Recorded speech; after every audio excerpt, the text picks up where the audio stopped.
Well, 2 years ago on a very cold January night, in front of a lot of farmers at a 360 open house, I introduced a new concept of 50 bushel in 5 years. And it was this, that we were going to, with technology, take one giant step ahead, and we were going to add 50 bushel to your and my yields. And so it's not been 5 years, it's only been 2, and we've already, with our testing in our farm, have been able to hit more than the 50 bushel yield mark. So I really appreciate you taking some time where we can go through exactly what does this look like. And I'm sure you're going to have questions. And so throughout our presentation, just text the number that's on the bottom of the screen, and we'll be able to get right back to you with an answer as we go. But I know this, that as a farmer, and especially as mom and dads, we think about farming as a family. And it's exciting when we're able to work beside our sons and daughters. And as I'm combining here, and you can see Andy beside me in the grain cart, it doesn't get any better than that. Whether it's in the spring when he's running the planter or I'm running the planter, it's working as a team. And there's something inside of each of us, and I think it's the way the Lord created us. We always want to do just a little bit better than what we're harvesting right at this time in the next year. Let me give you an example of what I mean. We take this farm here, and this is by no means our best ground or our best farm. We got anywhere from 2 to 2.2% organic matter here. Our CECs on this farm, I believe, runs from 13 up as high as 18, but where I'm at right here, I looked, and it's at 15 CEC. But what about the following year? And how does this farm progress as we add into our farming system? And so in this back knob up there you see on the southwest, over the years I've just taken a 5-acre stretch, just a block of 5 acres there, and have been tracking our progress. Are we moving ahead? Is our farming operation taking the right strides? And so as I look at that, and I'm excited. So in 2014, and this is a corn bean farm, so every other year it's in corn. So in 2014, it was 239 bushel. And I'm pleased with that, but at the same time, we like to stretch and we like to grow it. And so at 360, we have proven with lots of research that any time you and I band any product like nitrogen, starter, and we start to ban nutrients, we do 2 things. We're able to lower the cost of the inputs, and we're able to increase yields. Let me show you what I mean. We take here our 360 Bandit.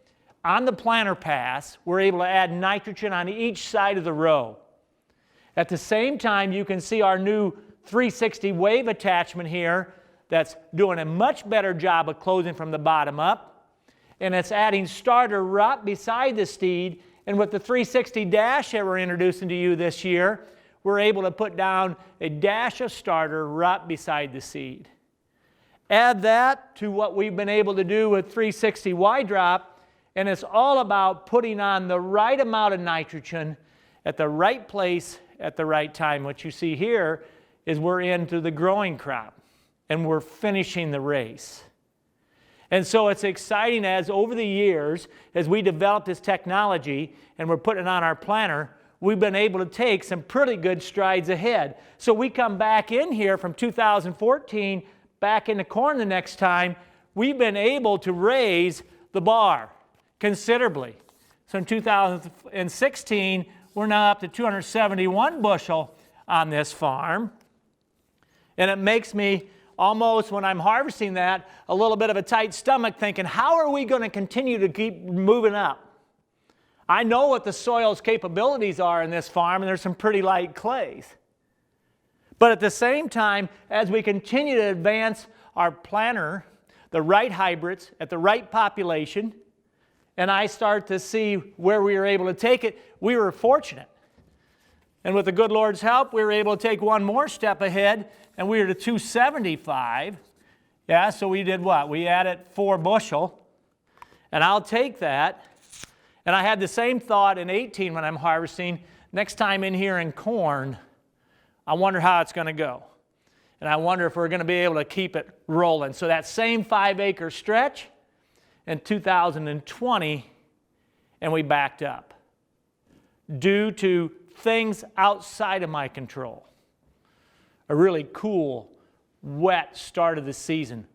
Coming in late planting, and then a pretty tough growing conditions. And so as we think about next steps, we'll write this down here. So in 2020, not bad corn.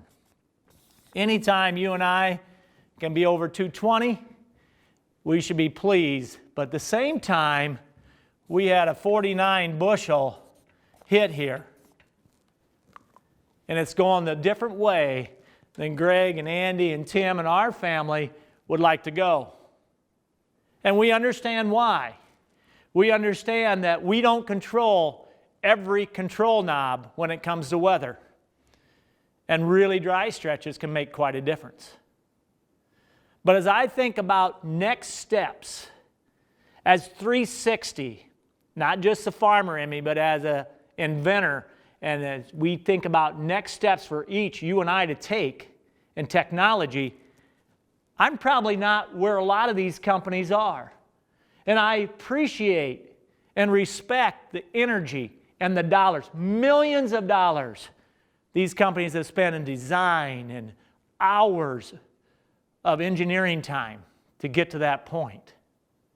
But I'm not sure, and maybe it's just me, I know I don't want to be replaced. If there's one thing that gives me a thrill, it's starting that planter up in the morning and working all day, putting a corn crop or bean crop in just right. And I don't know if there's any bigger hit than getting in a combine and running all day, either in beans or corn, and seeing the kind of yield come in. So I guess I'm not in the camp that I'm looking to be replaced where technology is doing that, because I'm not sure that that's going to add to my yield. See, I have a really dynamite team of young men around me. And there's 6 young guys that work with me, and I have a team of 7. And I don't know how they could get any better and the knowledge that they have. So it's a little brass for me to say maybe, but I am just sure that I can outperform this technology. In other words, getting behind this planter and utilizing the things that we've learned the hard way and the mistakes I've made, I like the fact that we can fine-tune when I'm in the field. So I'm not looking to be replaced at this stage. I don't believe this is a 50 bushel gain. So as we think about it, what would be the next steps? I'm looking for more yield. I'm looking to take that giant step ahead. And when I go back to this chart, and we're heading the right way with the technology 360 has brought in to the farming community, but at the same time, we see a drop in yield due to things outside our control. And so as I look at this rain chart, and this is just showing the different years, 2012, one of the driest years ever for our family. It was a drought beyond measure, and you can see the effect, and you can see when it was happening. Look back here in June, July, and August. Yes, in 2012, it started to rain after harvest. We look at 2020. That's the black line. Really similar to 2012, isn't it? And we can see we had some rain here in July. Then when we hit in August here, when it really come down on a late June planting, when we really needed it, we had 3 weeks with no rain, over 6 days in the mid-90s, and corn went under stress. And so in this time frame, as we look at this weather chart, you look at 18. Look at 18's yields here at 275. And we look at how that went. So here in 18, we're following the yellow line. Look how those rains were happening. So we were being blessed, but at the same time, we didn't have any control. So as I think about where we're going to take the next steps, it's about being able to change this environment that's around us. How do we eliminate stress? This is this year's field in August, and you can see the stress that's on that corn. There should be no mystery that we are in a lower yielding environment. And I think, you know, how we're in the field a lot. And you can see us here for our Hagie, and we're doing fungicide application here with the undercover. In other words, we're putting DeLoro on. We're in here with the 4-nozzle system, and we're doing an excellent job of coverage. And you think in your mind as you're running this sprayer, what would happen if I could just add some water to take care of the stress because it hasn't rained for 3 weeks? And you start to do the math, and you see that's virtually almost impossible. So as much as fun as it would be with the sprayer to say, well, why don't we come in? All of us know what $1 million rain looks like on July 4th week. And every time when we have fireworks, and if we have somehow that night get a ½ inch, you sleep pretty good because you know what the effect's going to be. So let's just look at this 100-acre field here. And we know what? That 1 inch of rain for 1 acre is what? 27,000? It says 27,154. That's gallons. And so if you and I were saying, well, if we would just, could we haul enough water to save this field in that dry spell, we would be looking at what? 405 semi-loads of water. That's virtually impossible. You just can't get enough water hauled. And so you smile, because as I would, because I've had a lot of pivots over the years, and we run a lot of them. And I look at pivots the same way back in 1994 as I looked at corn planters. Corn planters for 50 years had just run the same. Nobody had gone in and said, you know what we need to do is we need to figure out how to make a meter singulate each and every time, deliver to the seed, to the ground that seed for spacing perfectly, and then create a soil environment around it of downforce to get every seed up. And so pivots have been out there for 80 years, and they've run the same as they always have since 1940. And there's nothing that's disaster by any means for them. You've got a 1/4 mile arm, and it takes a lot of gallons per minute. This particular unit here is 160, and it's pumping about 1,100 gallons a minute. You can see that we have a really windy day. You can see the water starting to drift. We realize that in the middle of the day, it always brings me a little bit of pause, because I know if I'm putting 50 to 55 degree water on that corn plant, we're shutting down ET. In other words, that plant's no longer transpiring. It's no longer bringing up water and nutrients to the root system because we've shut it down. So a lot of times we run our pivots at night. So there's things that you think about a pivot that you say a cold shower over the top can be quite a concern. We also realize that it's really driven by the shape of the field. Even in a perfect square, we have what, 7 and 8 acre corners that can't be watered. And you take for where I raise in seed corn, even though we're on really good soils, in a dry land corner, I got to keep isolation beans there. So every 160, I only get 130 acres. And 30 to 32 acres of it have to go into a different crop. And so I think about that and realizing that also the shape of the field has a huge impact. Can it be watered? And so you get an irregular field. You take this field, this is 110 acres. You can see the blue outline. It would be really hard to put a circle inside of that made any kind of economical sense. Of course, there's drip. I started with drip years ago, and we've run a lot of drip in. 5 to 6 years ago, we were running this bar, and we put in over 1,000 acres of drip. And we had it going in at a 40-inch centers, and it's expensive. I make no bones about it. It's double what a pivot would be in cost. And it makes you concerned when you see the kind of effort it takes. So we're putting every 40 inches here, we're putting it 18 inches underground because we want to be able to keep our same farming system. We want to be able to do tillage over the top for corn on corn. And so as we put this system in, we realize we're hoping for a 30-year system. But I also understand there's always issues. And at 18 inches deep, when a rodent or we get a tear in a line, and so we come in the spring, we fire up the system, there's always a day in that field where we're digging in up to our armpit, laying on the ground, fixing and repairing the kind of leaks that you see here. And so this is why you and I as dads, we have we's on our team. And so we get these leaks fixed. I should really say it's Andy, Aaron, and Cam that get the leaks fixed. It's not Dad. What else about drip that gives me a little pause is we understand water quality. When I say water quality, I mean iron in the water. And so in my system here at our dairy, I have 3 sand filters just to keep that water purified enough that we can come in and get it over, for the emitters don't clog.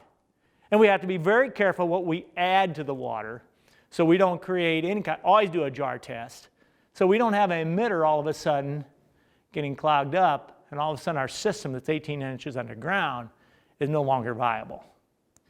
So, as I think about the perfect system, as I watch this planter run, in my mind, what would be ideal is at that point, nothing else has to happen from this day forward as far as what I need to do in the field from this aspect. I come in here and I plant this seed, and as that seed starts to grow, I'm looking for something that would be designed that would help it through all stages, all the way here from when it first starts to emerge to where we start to have a corn plant that's at V5. It's having always a perfect day. Corn can never have a bad day. We understand that, don't we? Different than soybeans. But anytime corn has a bad day, we're losing yield. So as I think about technology, a game changer, I'm looking for something from emergence to V2 to V5 to V10, all the way in to R1 and beyond. I'm looking for something to help me, give me knowledge, and not only knowledge, but actually physically take this crop to the perfect place. I'm excited to introduce to you 360 Rain.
Well, that was a really quick take of the new 360 Rain. As we look at it here, sitting here on the apron, you can see we have a 3-wheel machine. All wheels are driving. Of course, we have a steering wheel here in the front, and it's in its plastic shrouding so we can protect that 30-inch corn. I really like the height that we have. It's a foot taller than our Hagie. It's 7-foot height under the mainframe here. And we have a 10-foot height on the boom that you see is a 60-foot boom with 12 drops coming down in between the corn rows. The rear wheels themselves are on a 120-inch gauge. So this machine is following the exact path of the planter and tractor. Using the GPS RTK receivers, we keep this machine right in the sweet spot as it goes back and forth through the field. As we come to the drops themselves, you can see that we have a hose coming both sides. Let's just go in where it's a lot warmer and take a look at this machine running in the corn crop. Well, it's good to get back inside where we can show it in its actual working clothes, actually in a crop itself. And as we start to go through this detail, remember, as you have questions, no problem, just text that across the bottom of the screen and we'll get you an answer right back. So, as we set outside, this is an all-wheel drive machine. As you can see here, yes, it's carrying a reel that carries up to 2,900 feet. In other words, we want to make sure we can get a total 160 acres covered no matter where the well would be. It's a 24-row machine with 12 drops. In our case, we got a 24-row planter. It's following that verbatim. It's going to have the RTK. You can see the two RTK receivers that are exactly in line on top, and that's keeping it right in the sweet spot, right down that 30-inch row with the steer tire. And of course, at the speed of 8 inches a second, it's not a runaway train by any stretch of the imagination, which I really like. When you think about going 0.4 mile an hour, it opens up a huge window for Tim and I and our design team to start thinking about other things. But let's talk about what we have here. As we think about this water reel hose going all the way back to a well, what's the effect on the ground itself? And I think this is a beautiful thing about 360 Rain. We're able to come in, and now, just like we learned on nitrogen with Y-Drop, we are banding water. When Tim and I started in this project, my goal was we could raise more yield on 40% to 50% less water. In other words, creating a band right in the sweet spot. And so as that hose just came by, we created here a 15-inch band. So let's just go draw it out so we can see exactly how it looks. We'll put some corn plants here. We'll spread them out here 6 inches apart for 35,000. So we have a 30-inch row here. And as we came by, we created a wet zone of, in this case, on the way out as the machine went, we put in here 1/1500ths of an inch going in this direction. Remember, for rain, as it, wherever it goes, it's laying hose, and as it comes back, it's picking it up in that same row. So on both sides here, we created a wet band of, and like I said, on the way out, it's 1/1500. Now remember, this center of the row is dry. So it's just a 15-inch dry point. This is where the efficiency comes in. As we think about the future, and we will be regulated on water. On our Texas farm, we're restricted to only so much water per year. And so this is about raising more with less, no matter where we are in the Corn Belt. And so on the way out, we're putting down 1/1500ths. On the way back, we're laying down another 1/1500ths for a total of 3/10 on that pass. But in reality, since we're only covering half of the area, when I say 3/10 per acre, it could really represent 6/10 over a ½ inch in just that one pass. Give you a little more in-depth look as we watch rain run. As you see it here, and you can see here we're in young corn. And you can see the exact bands of water as you look across there, and you can see that we're laying hose as we go south. And so we're in that planter pass, and we're going all the way to the south end rows, right to the tree line. It's going to stop because it is what? It's an intelligent machine. Yes, it's autonomous, it's robotic, but it's got software. It's going to stop just as it gets to the headland, and it's going to start picking the hose up as it comes back. And I really like this concept of watering both directions. Nitrogen with the water on the way out, coming back with another 1/1500ths as we come back, and we're working that nitrogen and that sulfur and the P and K right into the root zone for tremendous uptake.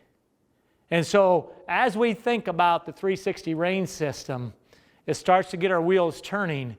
How would this fit into our operation? What kind of water requirements would it take as we move forward from there? So as we look at the well drilling rig, and you can see here we're drilling this well in the middle of the 160 acres. And I guess where I get excited thinking about 360 Rain is it definitely takes less than what it would for a pivot. So instead of a 60-foot boom, a pivot has a quarter mile long arm, and it's what? It's taking, what, 700 plus gallon a minute. Most of my pivots are running 1,000 GPM plus as it goes through the field. And so there's a pretty heavy requirement with a 16-inch well and anywhere from a 75 to 100 horsepower to pull that water up from 180 feet deep.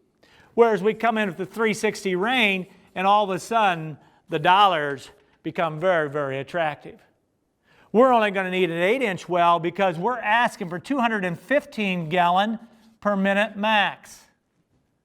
Because of the efficiency of how we're banding the water, we're going to get by with a lot less, which now opens up a huge section of the Corn Belt from Iowa, Illinois, Missouri, Indiana, Ohio, and on further east. All of a sudden, we're going to be able to take yields to the top with a lot less. An 8-inch well, so now all we need is a 20 horsepower to maximum 30 horsepower motor, and we're able to go in and create quite an environment. As I think about rain, you say, well, Greg, we're used to watering with our irrigation system. We're on a sand farm, and so, we need water every day. And I understand, and we're putting water over the top. It takes a massive amount. Remember, we're down in the bottom. No longer are we making plants have a really cold shower and stop ET. We're down, and you start to think about all the nutrients and systemic. This year, for example, on the test plot, we put on a fungicide systemic. This is brand new out. First time we had a look at it. Amazing, exciting results. And you start talking about watering fungicide in instead of spraying on the top of the plant. And so as I think this through, we're going to run rain in our farm. It runs every day. We never shut off, but we never let the soil bank get empty. So when I think about rain being successful, no matter where we're at, we're not coming in and waiting till we're extremely dry. And you start to see this corn plant as we think about the root system here. And we take the water all the way down to this point. And then we say, oh my goodness, we need a rain. Man, did the Lord just give us a shower tonight? Well, I guess we'll start rain. That's not how we're thinking about it. Rain comes in from the day the corn emerges to the day of harvest. It lives in the field, and we're going to keep ourselves in the ideal situation. We're not going to let it dry out so that we're always under stress and we have unhappy corn. And so in our case, rain's going to run every day, and we're going to keep the perfect amount of moisture in this profile, and so that we're going to keep corn in a really good state. Let's take a look at what it would look like in 160. So in other words, a well could go here, and we could put a PVC in here if we want it to the center line, to the center well. Or in this case, you can see this rig is drilling it there in the center. So the well's in the center of the field. So in that case, we're going to take the electric line and run it off the ditch bank into there to power the pump. So your machine is going to sit here, and what's it going to do? We call what in the center of this field, we call it the 50-yard line. So we have a 50-yard line here that we have in the middle of this 160 acres. So the machine, remember, the line is always hooked to the center of the well. As it goes out, it's laying your lifeline. It's going to come all the way here. In this case, we're going to come over here to the east headlines. We got the road up here. And it's going to turn, and it's going to take the first 24 rows at a screaming 8 inches per second. In other words, about 0.4 mile per hour. And it's going to water going out all the way to the ditch bank. All of a sudden, we're no longer leaving 8 acres to 7 acres in each corner. We're going to cover every plant. And so we're going to go out here, and we're going to lay it out, and we're going to go out at 1500s, and we're going to put some nitrogen, some sulfur, on a little bit of potash is going to go in there. And on the way back, we're just going to water it in. When it comes here to the center line, it just turns and backs right to the well, stops, goes right back the other way, and now it went south along that east line. And then it comes back, and it starts to go. And you start to think about that, and it moves its way across the field. And so it can run day and night, and that's the way. Let me just show you. So here's the well. Machine goes out, heading up to the road, comes back, turns, comes right in. It's autonomous. It's got intelligence. It does it all on its own. It knows exactly where it is. While you're sleeping at night, it's out here taking care of this field from the day that planter leaves. it's in here doing the hard work. And so you can see here, it just did 48 rows of a half mile each. And it's got it done and it's continuing to move. We think about that 50-yard line. This is a field where we're working in right now in Florida. We're in southern Florida. We're at a large dairy and we're working in a silage field. You can see this 50-yard line. And so I'm going to plant right through it. Greg's going to run his planter just like I always do. I'm not going to worry about having any strip in there. I'm going to let rain go back and forth. And this year we've harvested right through the 50-yard line.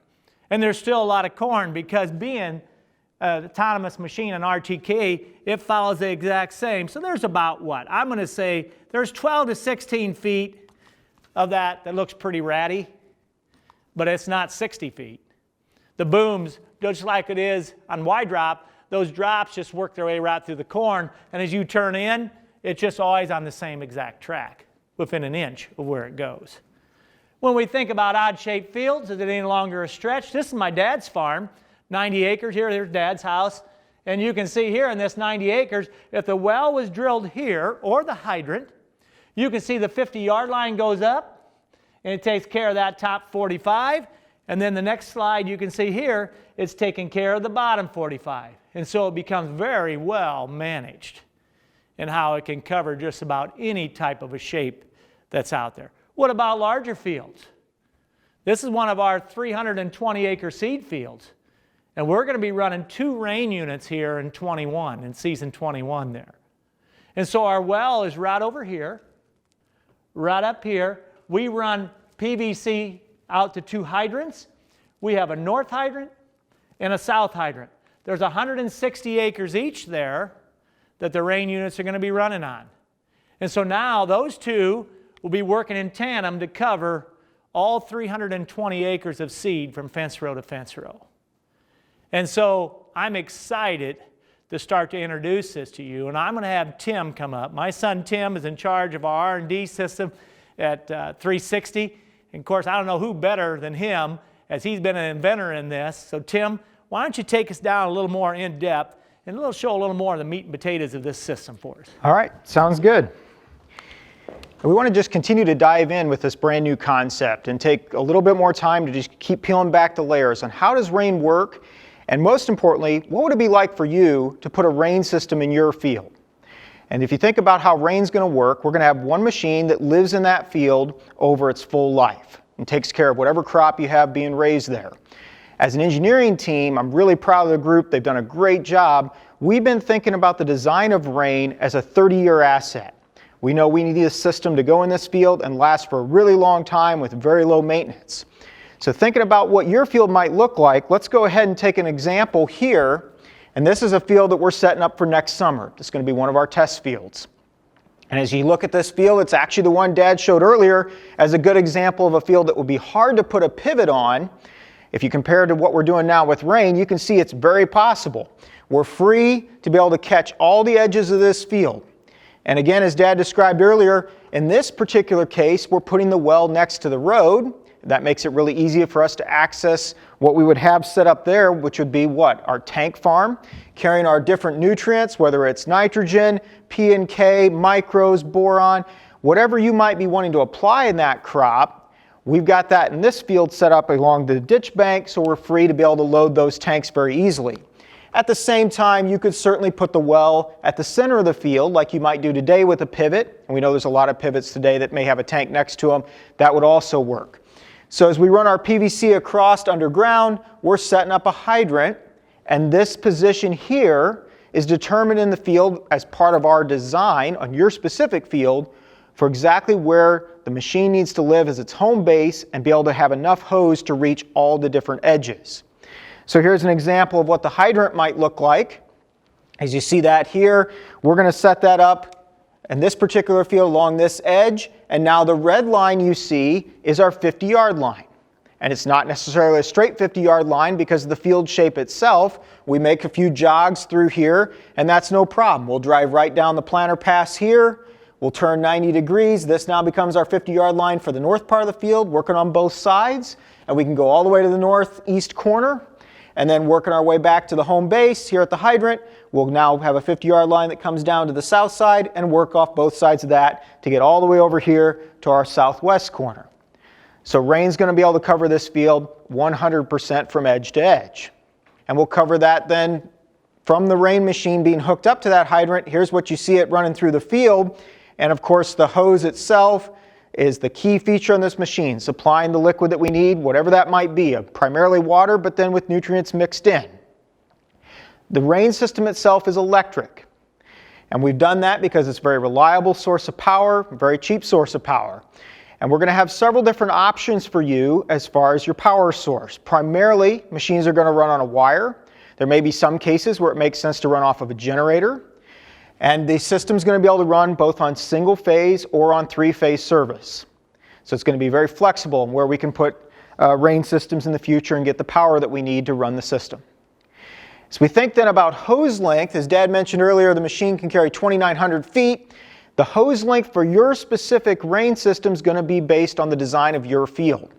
So in this case, I'm showing you a square perfect 160. In that case, we'll only need 2,600 feet to go from the center of the field here to the edge and work our way up, and it'd be the same to any of the four corners. And then say, what about smaller fields? We know there's a lot of smaller fields than 160s. Take this as an example. Here's just a nice square 80, and you can see here only 1,950 feet are needed to come from the center point. Say this is where our well would be, working our way down a 50-yard line and being able to, again, go to all four corners. This 80 looks pretty flat. But what about testing on terrain? We know there's a lot of terrain out there that looks different than Central Illinois, and we've had the opportunity to do testing, as you can see in this video, right here at our R&D facility. We have a hillside that's got 15% slope going up, and partway up the hill there's a combination where we also have a side slope over 12% grade.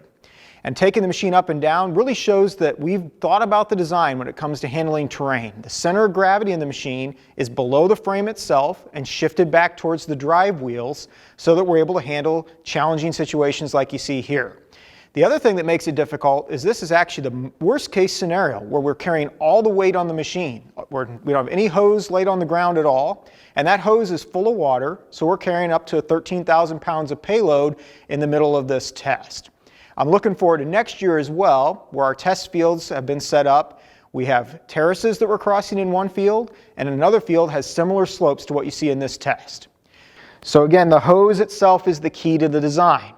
Obviously, we've done a lot of work to make the system autonomous, and the software that goes into that, that's a very key piece. We've put a lot of work thinking into the safety of making sure the machine is completely controlled at all times. But the hose management itself is really the key. And as we think about that, we have two systems on the back of the machine that manage the hose.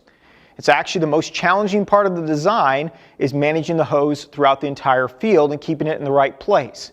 We're always dispensing hose at an opposite direction of our travel, where we're headed, and we're doing it at an opposite of our ground speed.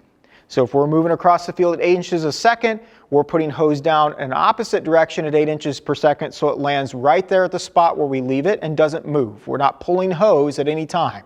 We're simply setting it on the ground and picking it back up. And to do that, we have the traverser. That's the long vertical steel system here at the back of the machine lined up with the reel as you look further forward into the machine. And here, managing the hose itself is what we call the dispenser. We'll take a little bit closer look at those. So here's the traverser working, and you can see it right here at the bottom of the screen. This is just catching the top edge of the traverser, and it's moving. We're ahead of it. It's right here behind the camera, moving left and right very slowly, and positioning each hose wrap directly next to the previous one. So in this case, you can see we're actually dispensing hose. Hose is going off to the rear of the machine from towards you. You can see the next layer of wraps here, and we're pulling hose off right at this position. You can see the taller layer of this is the next wrap to come off. So the traverser keeps us in the correct position at all times of where we're actually taking hose off, or more importantly, putting hose back on. As we now start to back this machine up and wrap hose up again, we want to make sure we create clean wraps, and that's what the traverser does, maintaining our alignment. Then there's the dispenser at the bottom of the traverser. You can see the hose now is coming from the machine on the right, and it's pulling hose through. and the dispenser's job is to make sure the hose is always leaving the machine at the correct speed. We're turning those friction wheels at our ground speed, and we're pushing hose off. And why is that important? Well, it's mainly for when we make turns. So if you think about what a 50-yard line is going to look like, we're testing a prototype machine on our sand track, you're looking down the 50-yard line. It's just backed out of the last planter pass where it's finished watering, and you can see the dispensers running. And the key here is as we make a turn, to make sure the hose doesn't move, that we're not going to pull the hose, the dispenser is pushing that hose off the machine. Now we're going to watch this turn. As we turn into the next planter pass, you can see how we're able to make that clean arc. The hose is staying stationary right where we've left it, and we're free to continue on down that planter pass. So it's key that we manage the hose along the 50-yard line, and through any turns, we're able to snake our way to any part of that field, no matter the shape of that 50-yard line, like we saw in the first example I showed you here. This system has the ability to go anywhere it needs to in the field and keep the hose in the correct place. So what paths are we following? As we mentioned earlier, we're following the planter.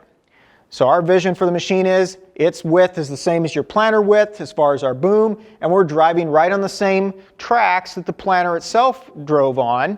And to do that, we're going to add a GPS receiver to your planter that's going to record paths for us. So across your whole operation, you may have 10 or 12 rain systems. You'll carry that receiver throughout the planting season. All that data will come back to our central location in our cloud. Paths then automatically be created, and each machine will get the paths it needs, and it's going to follow those with RTK GPS, as you see us doing that this summer. So here's the machine. We're following the planter path that's been recorded right here ahead of us, out ahead. And as you can see, the machine just working its way across the field. We're following that path with RTK. So as you think about how fast we can get across the field, I'm thinking a little bit about speed. We're thinking our top speed is in that 8 inches per second.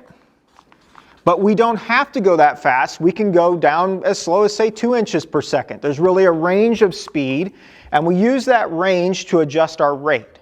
We're always going to want to run our well at full capacity. So we're producing as much water as we can per minute, and then how much water you want in a specific area will adjust by how fast the machine moves. So that's going to change our rate. So we can apply anywhere from down to, you maybe only want to, say you want it as low as 1/10 of an inch of rain applied. We could do that all the way up to 1/2 inch or more per pass. So that's all going to be an option as far as adjusting the rate. And we're going to do that through remote tools. So take this as an example. Here's your iPad sitting in the Gator. You can see the rain machine here in the background, being able to remotely connect at any time, even if you're at home, to any of your rain systems that are running your operation. You're going to have the ability to know exactly what they're doing at any time, being able to dial in and see what they see through cameras, being able to adjust the rate, give it a prescription, and you have complete control and flexibility. The beauty of rain is we're able to actually run in linear passes with the planter, so you're free to actually be able to set up zones, say a drier area in a field, and say I want to run more time in that zone than I do in other areas of the field that maybe have better water holding capacity. Might have a low-lying area that doesn't need as much irrigation and a drier area that needs more. You're going to have complete flexibility with rain to apply whatever is needed at every part of the field. Our goal in general is to get across the field in 1 week. So 1 week, cover each part of that field, and we can go, depending on the size of the field, even in a 160 in as little as 4 days, running at full speed, we can get across the whole field. Smaller fields, obviously, you could go even quicker as far as being across that field from end to end. So let's take a little bit deeper look now at some of the results from this summer. So here's a field here in central Illinois that we've been using rain on this past growing season, and we set up a plot through this field. And you can see as you're looking out across the plot, most of it here is corn. As you're looking back into the triangle, and right up here at the front, we have soybeans. And as I mentioned, the advantage with rain is we can run in linear passes. So as this allowed us to set up a plot that's different than you would maybe think with irrigation typically, we can actually do replications. So as you look at how we laid the plot out, this would carry both into the soybeans and into the corn. We were able to replicate rain here in this first 120 feet, and we applied through the entire growing season 4 3/4 inches of water.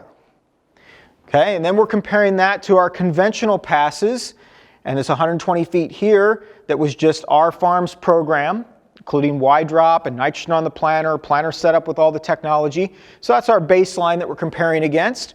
Here we have rain replicated again, and then again the conventional. And through this section of the plot, we're keeping all the nutrients the same. All we're doing is we're adding that water, and we are applying our nitrogen with rain instead of any other kind of applicator. And that's allowed us to split up the same amount of N, in this case 200 total units through the season.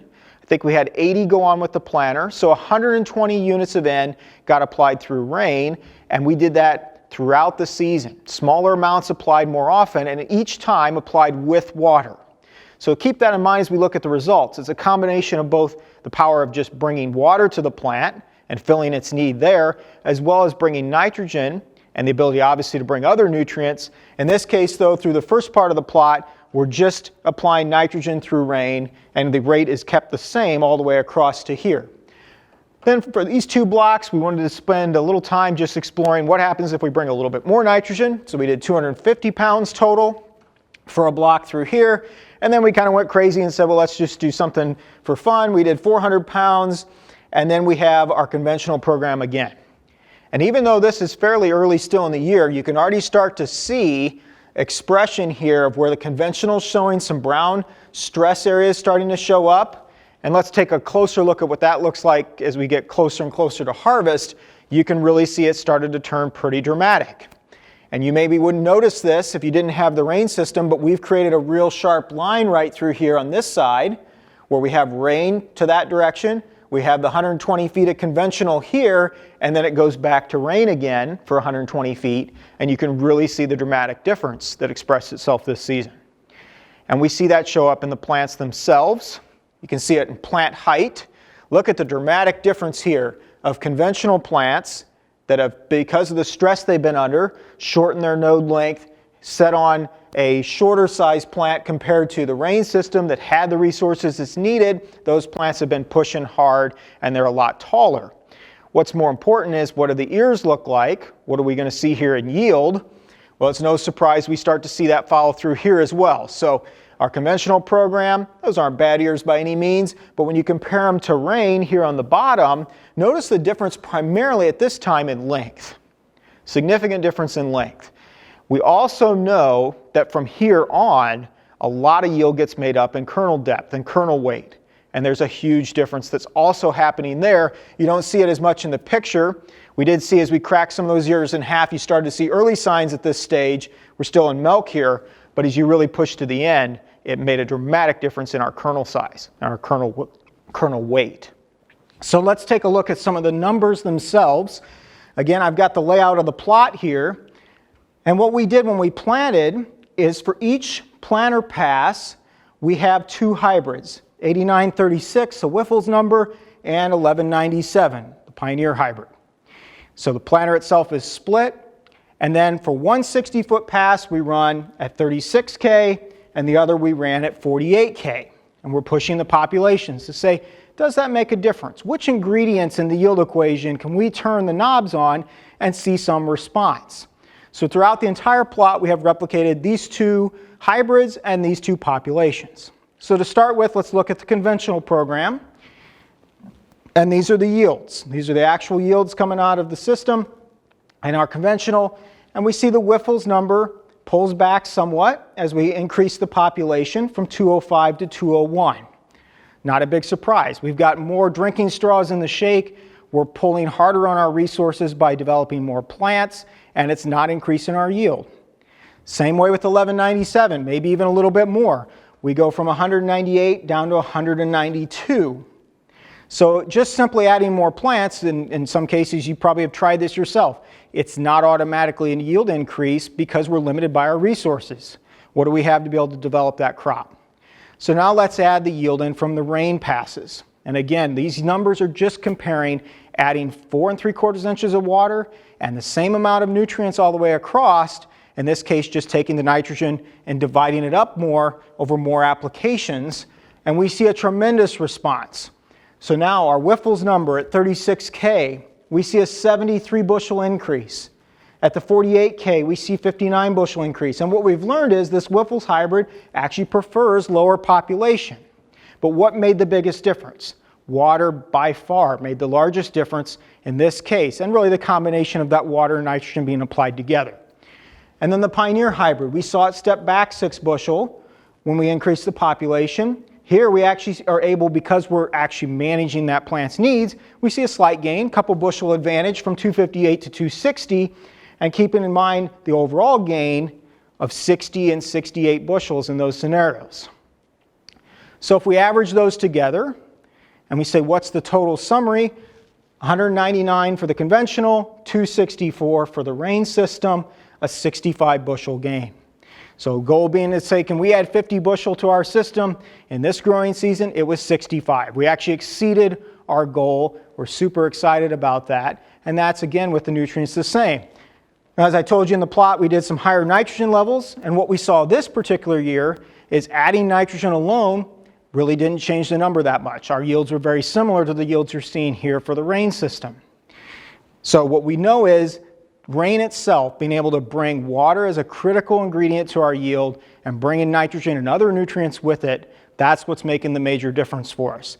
And what's exciting is there's a lot more for us to learn as we continue this project on what are the key ingredients that can be added to a crop now that we have this ability to be there every week and look at that plant every week and apply whatever it needs. We're going to learn a lot more about corn, and we're going to learn a lot more about other crops on what needs to be applied at what time. Rain's going to give us the ability to do that. So we'll just summarize again. So 199, 264, 65 bushel increase in corn. And then if you recall, I said we had soybeans in the plot as well.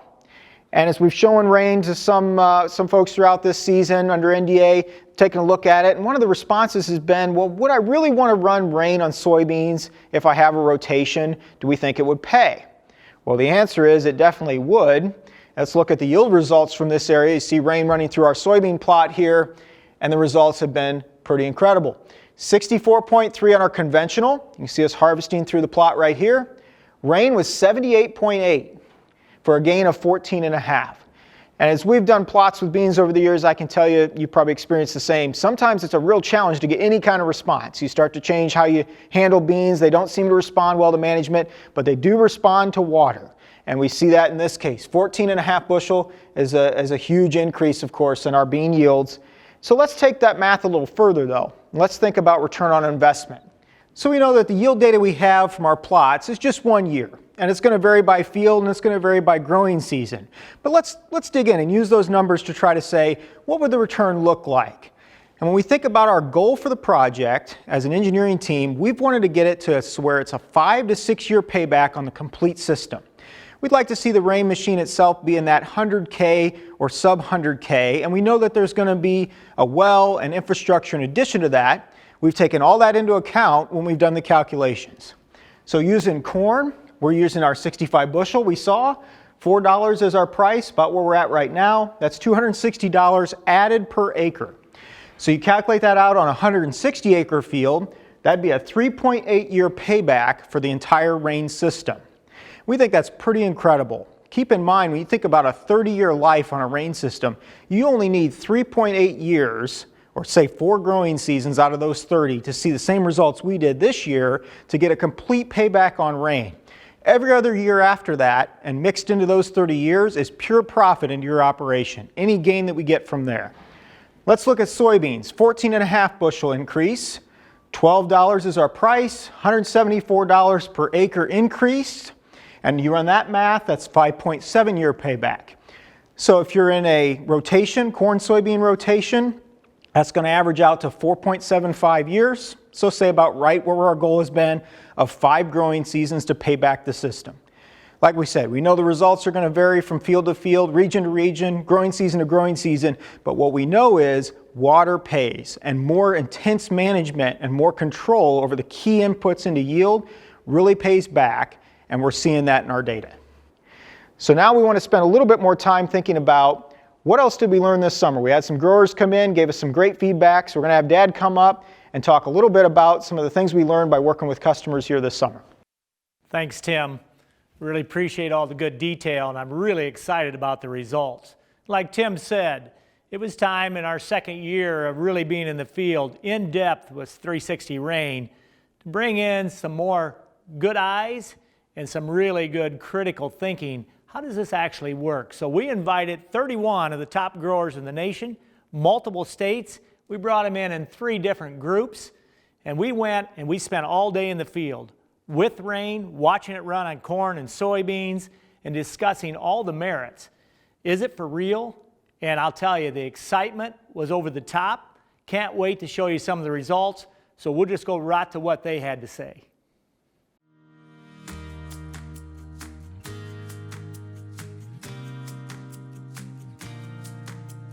There is no reason that I can't take a field that'll make 275 year in, year out and make it a 375 field. Because the only thing that I cannot control is nutrient and water availability. This gives me the ability to do that.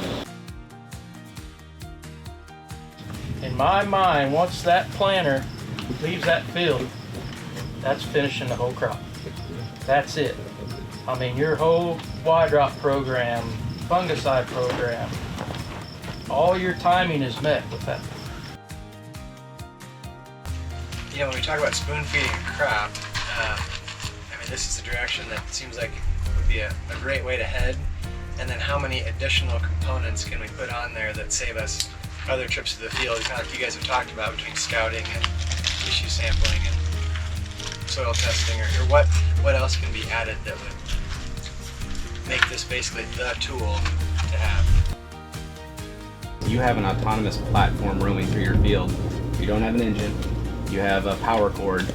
So with this device going through the field, yes, it can water, which I think will be great, but what else can it do? What other things can you hang off of this and learn about this crop, and what decisions can we make by essentially putting sensors on there and knowing real time how to adapt, how to change.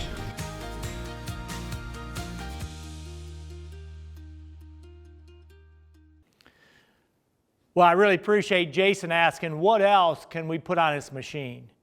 Yes, 360 Rain has a water hose. I call it a lifeline. But at the same time, when we start to think about all the other things it can do as it lives in this field, it truly becomes a plant butler. Let me give you an example. As we look here, in the seed corn industry, they force us to plant the male row every 5th row, sometimes in some really hard conditions. In this case, it got cemented in. This is the same field that Tim just showed us where we did all the 360 Rain results, but in this particular year it was in seed, and that seed male corn was not coming.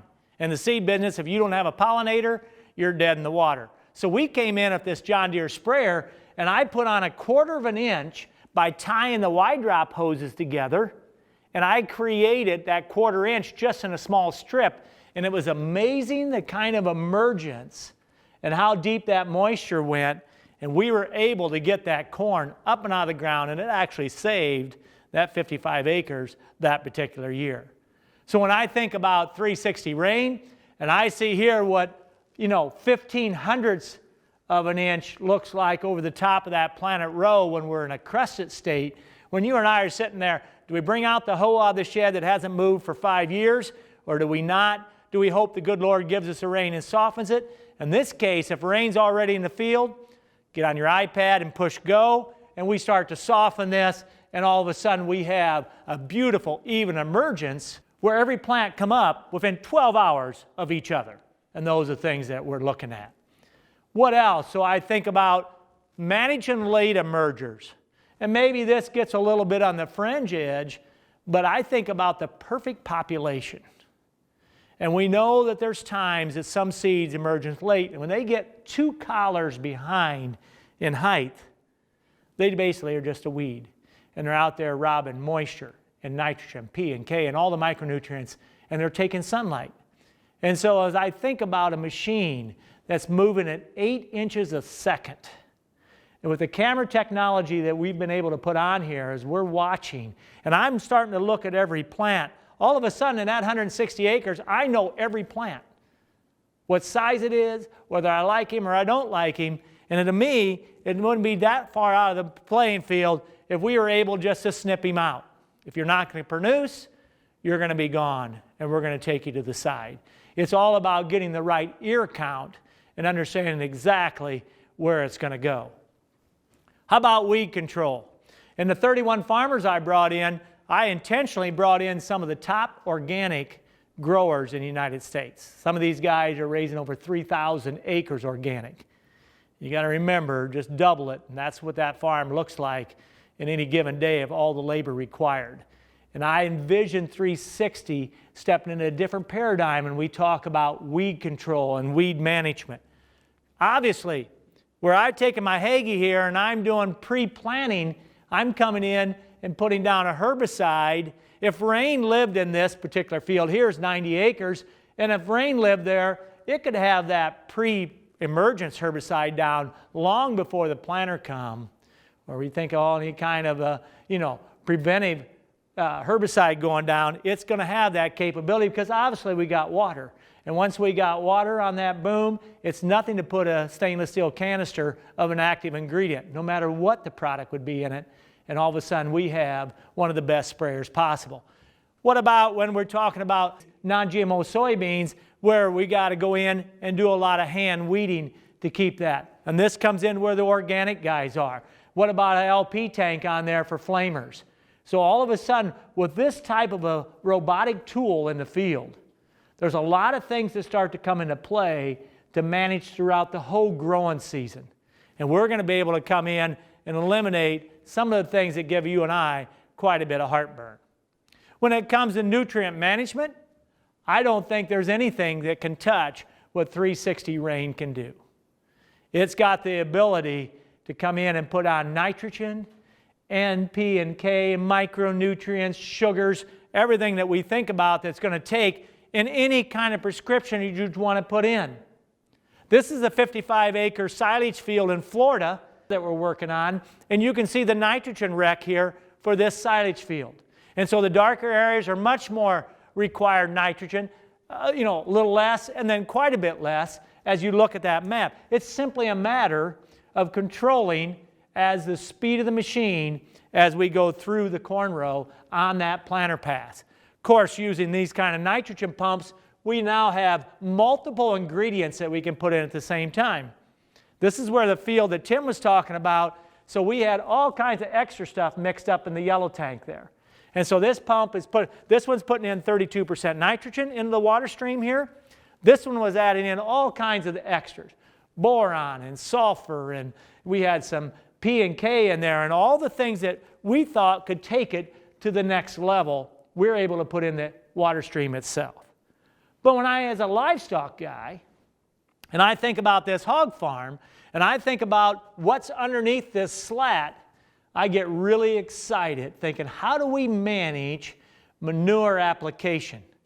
For the practice now is, and every state is starting to write in their nitrogen handbook some really interesting requirements. You take Minnesota, for example. It's getting to be really an ugly baby if you are careful about, they really want you to put it on in the spring and the summer.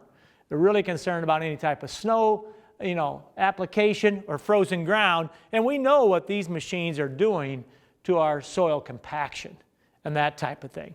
So when I think about rain and manure management, in other words, as we go out to the south, we're injecting manure in with a small amount of water. Coming back, to the north, we're going to go ahead and water that in, that manure we just applied, right down in the root system. You take my dairy here, and I know my neighbors probably don't think so, but I call that 1.7 million gallons of black gold.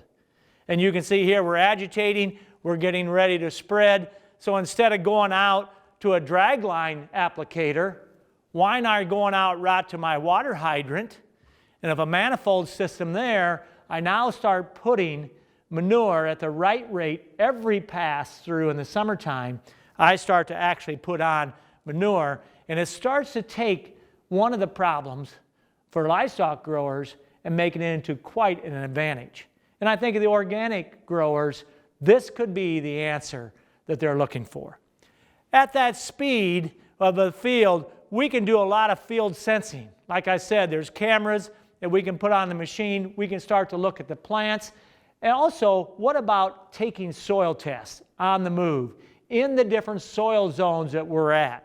How would that look? And so you can see here, as we're moving that slow, we're going to be able to get down and get those soil tests in. What about what areas of the field are starting to show up gray leaf on certain soil types or certain varieties? When I have that machine in, now all I do is go on my iPhone and I look over at the top 55 and I say, is the Pioneer 1197 showing up some gray leaf? And if it is, with the water we have on 360 rain, there is no problem of putting in some fungicide. When with undercover, we start to really go after that problem. And this guy, I can't wait. You start to see insect pressure, and you see that Japanese beetle feeding on that silk, he's gone. The minute he shows up on my iPhone, I'm pushing the button, and we're taking him out. And you can see here, at a high speed, on a Hagie with the undercover hanging on the boom, and we're spraying and covering every leaf, you start to think about the speed we're going, and I get excited thinking about the response and the control that we're actually going to get. As we think about stress management, and we talk a lot about how do we manage this plant, all the way from emergence. You know, you think about a plant, and we talk about a lot of 360, the three things that really drive yield. You know, and we talk about as soon as this plant starts to emerge, the things that start to take place. We always say at V5, you know, how many kernels around are we going to set? Is it going to be 18, 20, heaven forbid only 14? Now, that's not something we want. This is all due to stress. Then we always talk about ear length. You know, every kernel long, you know, did we blow off 8 kernels on the tip? Because if we took those off, that's 50 bushel. So manage it. And then, of course, we talk about kernel depth and weight itself. What's the depth of this kernel? And so when I think about in the future, and this year I saw it, Tim related to it. Even in that field where we put on, and I think, I'm going to guess, I should know off the top of my head, I think we made 12 trips across, 12 different times that the rain unit went across that field at 4 3/4 of all the water that we added. But I think about what the kernel depth it was. When we talk about 65 bushel response, this is exactly what I'm referring to. Early, mid-season, and late, this is what we're looking for when we talk about stress management. And when I think of stress management, I think about how can we cool. Look at the difference on the dry strips here where Tim just showed us. And you think about this, and you say, well, this area here in this soil type is under a lot of stress. How fast? Because a lot of you are saying as we go through this, you're saying, man, that thing's moving slow. Why, Tim said it took, what, 4 days to get a whole 160 done. And so the well's here, and here's your machine. You can see, so the machine's way down over here. And so it's sitting right here, and you say, well, Greg, I'm showing that we're having all kinds of heat stress over on this side. How long is it going to take me to get over there if I'm down here in the very far corner? Well, it's going to take you 1 hour. In 1 hour, that machine can go a half a mile. So at the most, you're going to come here, and you're going to come back and forth, and you're going to come in here, and you're going to take care of all that stress that's there in those spots. And we're going to cool that down, and we're going to be down at the root system. We're not going to shock him, but we're going to add, and you can see the effect right here. Look at right here. This was a day ago with a thermal camera, and look how cool we made that. And right next door in the dry strip, look at the response there. And so in a stress management, I think it's going to be something that really makes a difference. How about in-crop seeding? In other words, as we look across the Corn Belt and we see cover crop becoming very, very prominent, why wouldn't we, with a manifold at the hydrant, put in seeds as they come to the rain unit, they go through our boom system, they come down the drop, and we put a flat fan there, and we just blow that water in that seed, and we cover it on the way out, seeding. On the way back, we water it in standing crop, so by the time you harvest here, you got an excellent cover. I don't care whether it's radishes or whether you're on rye, cereal rye, or oats, or whatever your sweet peas, whatever your choice is, I look for this to become a mainstay. And so this starts to answer a lot of those different questions. as we think about, as we continue to do research, I told you we're in Florida at a dairy. This is in November. We're watering this corn, and this is pretty much beach sand. This is a sand farm, and you can see the kind of response that we're getting here as we're watering. If I show you this field, we generated the paths for him. Now, these are some pockets of some low-lying areas where the corn planter couldn't get into on October 15th. And so the rain unit comes and it stops right before it gets in the water, and it backs up. It comes, it turns, it comes out to the road, and it backs up, and it follows exactly what we talked about. And you can see the 50-yard line that's running there. And today, this is how it looks. We're well in the tassel.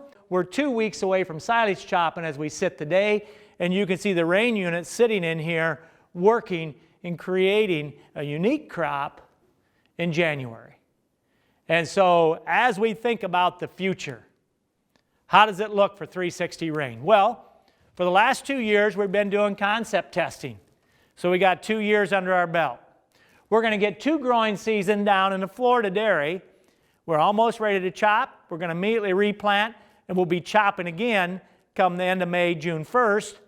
And then we're going to have 6 machines around this central Illinois area this year in tests, putting the software, putting all the features that we're showing here, starting to do the concepting of this. 2 more growing Florida seasons. On 2022, we're talking about 20 machines out in multiple states. 2 more growing seasons in Florida, because our goal for Tim and I, we want to have 10 growing seasons under our belt before we go to full sales in 2023. And so, yes, as we think about 2023, 360 Rain will look different. Everything we've ever designed, there's an evolution, and you continue to test and improve. I'm excited to think about what the potential is going to be. If I hadn't seen it firsthand, I don't know if I could hardly believe the kind of response that we've gotten by banning nutrients and water and doing the kind of management that we've been able to do. So, as we think about what the future will look like, I want to offer to you an opportunity. So we're going to have an email here. You can see, you can email us. The first 100 guys that send in their field boundaries and their field location, we're going to send back to them an exact map of what 360 Rain layout would look like, what kind of requirements that it would take. We're going to be excited to share that. Remember, questions on the text underneath. Go ahead and continue to send those questions. We're going to get back to you. I'll just say this. For the minutes you spent with me, I couldn't be more pleased. Thank you from the bottom of our hearts. We're excited. I personally believe, all my heart, this is a game changer. I can't wait for you to experience 360 Rain.